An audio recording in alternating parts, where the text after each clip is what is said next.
Saludos cordiales, mi nombre es Maribel del Rocío Vinces Córdoba, soy estudiante de la Facultad de Derecho Online de la Universidad Técnica de Manabí.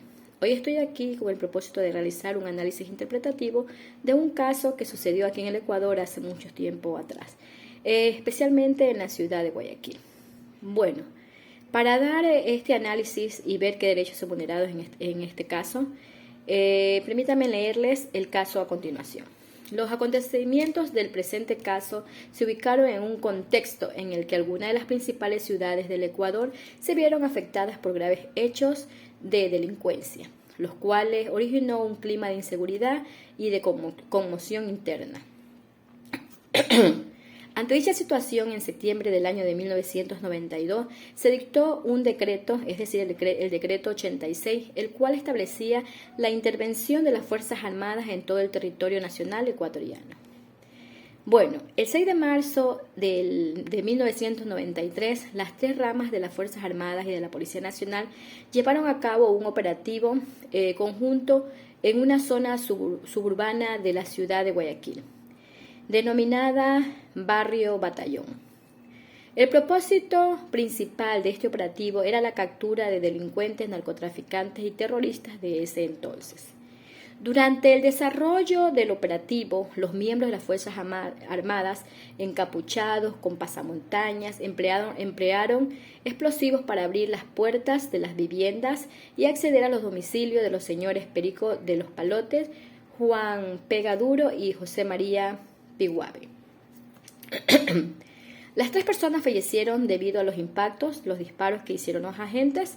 En ese momento, las víctimas se encontraban junto a con sus esposas y algunos de sus hijos. A pesar de haber interpuesto algunos recursos, no se realizaron mayores investigaciones ni se sancionaron a los culpables o a los responsables de este caso. Bueno, la consulta es, ¿qué derechos se vulneraron aquí dentro de este proceso? Bueno, este proceso se presentó a la Corte Interamericana de los Derechos Humanos. Es aquí ella donde establece que el Ecuador vulneró ciertos derechos de estos tres ciudadanos, como fueron el señor Pedro de los Palotes, José María Piguave y Juanito Pegaduro. ¿Qué derechos se vulneraron? Ustedes se preguntarán. La Corte Interamericana de los Derechos Humanos estableció que los derechos que se vulneraron fueron el derecho primero a la vida, consagrados en el artículo 4.1 de la Convención Americana sobre los Derechos Humanos, en relación con las obligaciones de respetar y garantizar los derechos establecidos en el artículo 1.1 de dicho tratado, por la privación arbitraria de la vida de los señores Perico de los Palotes, Juan Pegaduro y José María Piguave. El Estado también incumplió obligaciones relacionadas con la suspensión de las garantías establecidas en el artículo 27.1, 27.2, 27.3 de la Convención Americana sobre los Derechos Humanos, en relación con la obligación de respetar los derechos y el deber de adoptar las disposiciones de derechos internos con respecto a los derechos a la vida, a las garantías judiciales y a la protección judicial establecida en el artículo 1.1, 2.2, artículo 4, artículo 8.1 y artículo 25 de dicho tratado respectivamente. Bueno, el Estado también vulneró los derechos de estas personas, aduciendo, según la Corte Internacional, que se violó el derecho a las garantías judiciales y a la protección judicial consagradas en el artículo 8.1 y 25, como dije anteriormente, de la Convención Americana sobre los Derechos Humanos. Bueno, en realidad, todos estos derechos fueron vulnerados, los cuales se los voy a repetir a continuación. La violación del derecho a la vida, contemplado en el artículo 4. El derecho a la suspensión de las garantías, contemplado en el artículo 27. El derecho a las garantías judiciales, contempladas en el artículo 8. El derecho a la protección judicial, contemplada en el artículo 25 de la Convención Americana de los Derechos, en concordancia con los artículos 1.1, que son obligaciones de respetar los derechos y deberes. Bueno, luego que la Corte Interamericana de Derechos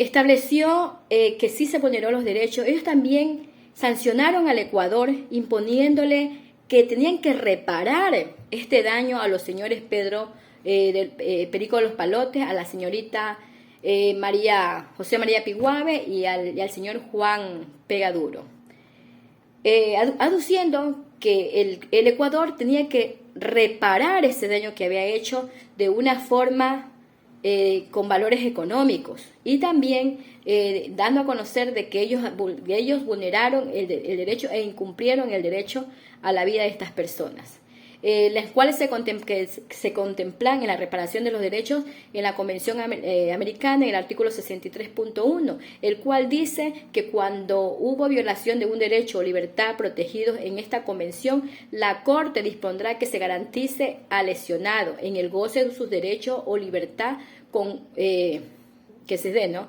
Dispondrá asimismo, si ellos fueron procedentes, que se reparen las consecuencias de las medidas o situaciones que han configurado la vulneración de estos derechos y el pago de una justa indemnización a la parte lesionada, en este caso a estos tres personajes, ¿no?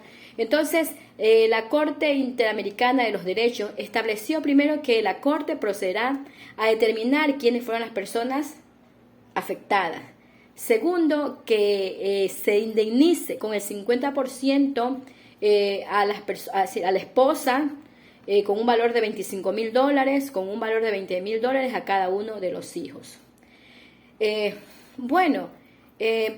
mi caso, la Corte Interamericana no investigó realmente lo que sucedió en ese momento. Se olvidaron de que el Estado estaba en un estado de conmoción, el cual hizo que que se diera un decreto que fue el 86, el cual decía que las Fuerzas Armadas podían tomar y hacer uso de las fuerzas para podernos liberar de esta conmoción que había de los delincuentes que se habían apoderado de la ciudad de Guayaquil.